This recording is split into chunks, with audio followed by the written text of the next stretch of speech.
Welcome to Defense Briefing. The content of the briefing includes the shoemaker who caught the Auschwitz commander. Latvian President, West must arm Ukraine to prevent further Russian aggression.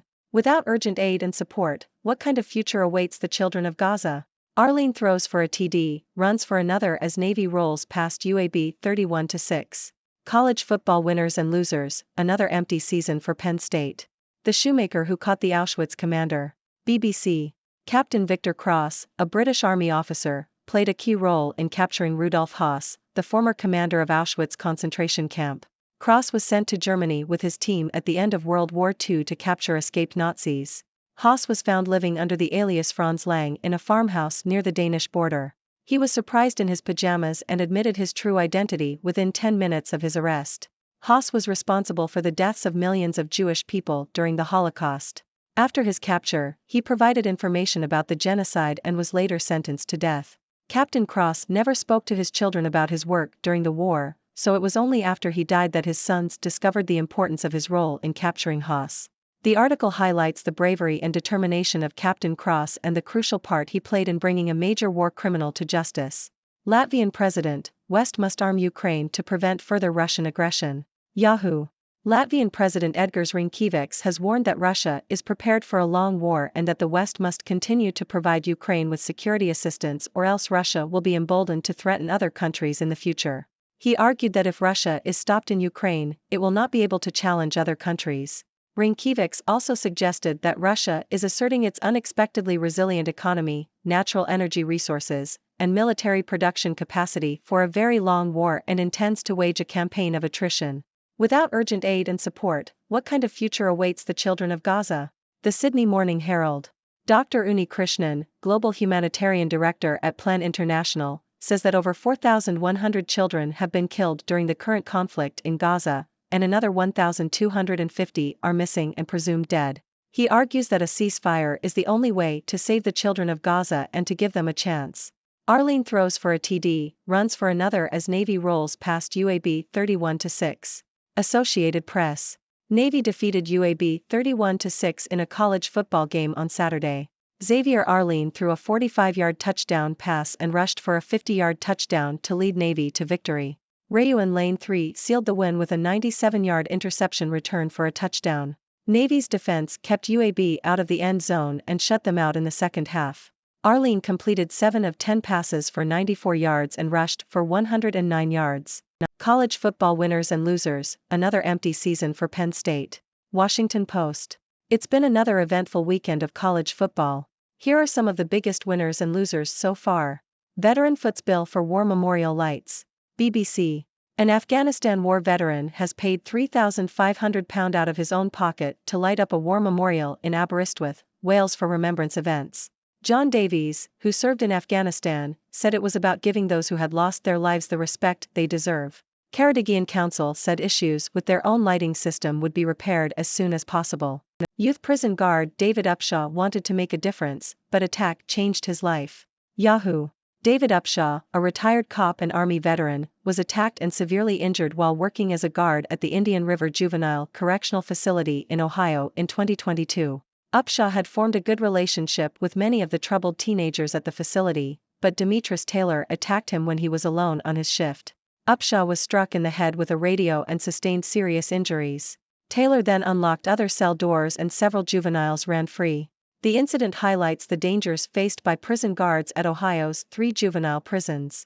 There were 254 acts of violence against guards in 2022.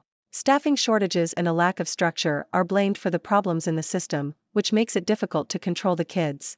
Union leaders claim there are not enough staff to do the job, and as a result, employees often work mandatory overtime shifts of up to 16 hours. In the weeks leading up to Upshaw's attack, several other employees had been injured. Since then, the state has taken measures to reduce assaults on staff, including providing body cameras and pepper spray.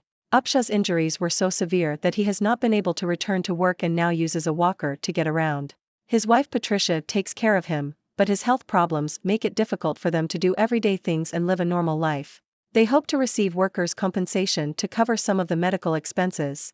Upshaw wants to know why Taylor attacked him, but he is more concerned about Taylor's mental health and the internal struggles he may be facing. Ocoee police, veteran's family ask for tips to track down suspect in fatal shooting.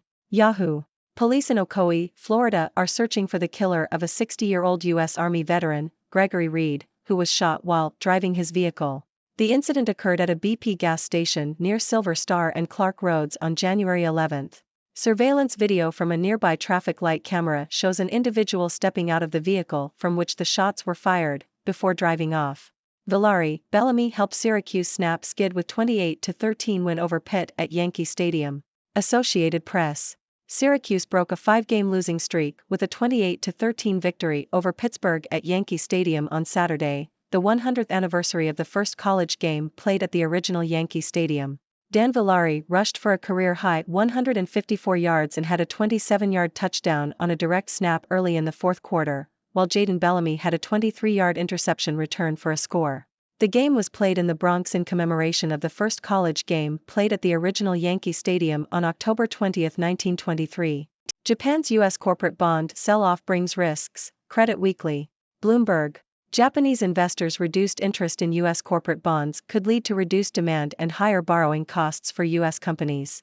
In August, Japanese investors sold a record net $17.2 billion of U.S. corporate debt due to higher hedging costs and the expectation that Japan's central bank will move away from its easy monetary policy.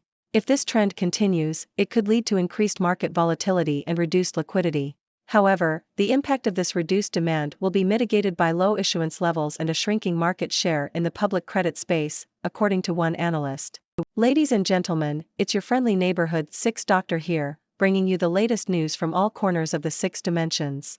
Today, we have a mix of stories that range from heroic acts to global conflicts, and even some sports news. So, let's dive right in.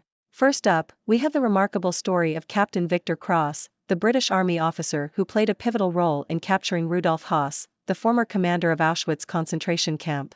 Talk about a real-life superhero. Captain Cross and his team were sent to Germany after World War II to capture escaped Nazis, and they successfully found Höss living under an alias near the Danish border. This story highlights the bravery and determination of Captain Cross and reminds us of the importance of bringing war criminals to justice.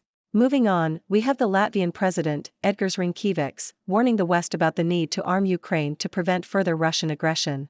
Rinkēvičs argues that if Russia is stopped in Ukraine, it will be less likely to threaten other countries. He also points out Russia's resilient economy, natural resources, and military production capacity, emphasizing the need for continued support to Ukraine. It's a stark reminder of the ongoing tensions in the region and the potential consequences for the wider world. Next, we have an urgent plea from Dr. Uni Krishnan, Global Humanitarian Director at Plan International, regarding the current conflict in Gaza. Dr. Krishnan highlights the devastating impact on children, with thousands killed or missing. He calls for a ceasefire to give these children a chance at a better future. It's a heartbreaking reminder of the toll that conflicts like these take on innocent lives, especially the youngest and most vulnerable. On a lighter note, we have some sports news. Navy defeated UAB in a college football game, with Xavier Arline leading the charge with a touchdown pass and a touchdown run. And let's not forget Rayuan Lane 3's incredible interception return for a touchdown. Navy's defense was on fire, shutting out UAB in the second half. It's always great to see some good old-fashioned sportsmanship and teamwork. Speaking of sports, the Washington Post has rounded up the winners and losers of the college football season so far. It's been an eventful weekend, with surprising wins and disappointing losses. As always, college football never fails to keep us on the edge of our seats. Now, let's talk about a heartwarming story. An Afghanistan war veteran, John Davies, has paid out of his own pocket to light up a war memorial in Aberystwyth, Wales for remembrance events. Davies served in Afghanistan and believes it's important to give those who lost their lives the respect they deserve. It's a beautiful gesture that reminds us of the sacrifice made by our servicemen and women. Moving on to a more somber story, we have the case of David Upshaw, a prison guard who was attacked and severely injured while working at a juvenile correctional facility. This incident sheds light on the dangers faced by prison guards and the issues within the system. Staffing shortages and a lack of structure make it difficult to control the kids, leading to violent incidents. It's a reminder of the challenges faced by those working in the criminal justice system. And lastly, we have the tragic case of Gregory Reed, a U.S. Army veteran who was fatally shot while driving his vehicle. The police in Ocoee, Florida are searching for the killer, and surveillance video has captured the individual stepping out of the vehicle before driving off. It's a heartbreaking reminder of the violence that can occur in our communities and the need for justice. Well, folks, that wraps up today's news roundup. As always, I encourage you to share your thoughts and opinions on these stories. What do you think about Captain Cross's heroism, the ongoing conflict in Ukraine, or the plight of the children in Gaza? And how about that Navy victory and the incredible gesture by John Davies? Let's keep the conversation going and continue to explore the events that shape our world.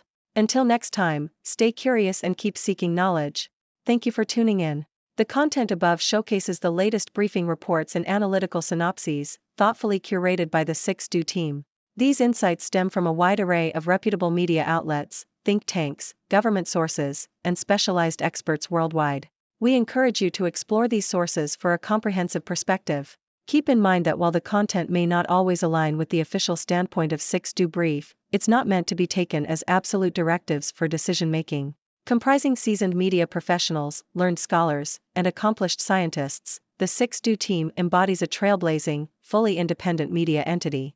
To customize 6Do Brief to meet your professional needs, you have the option to subscribe to a diverse array of briefings on our website, 6dobrief.com. Regardless of your location, you can conveniently receive 6Do Brief via email.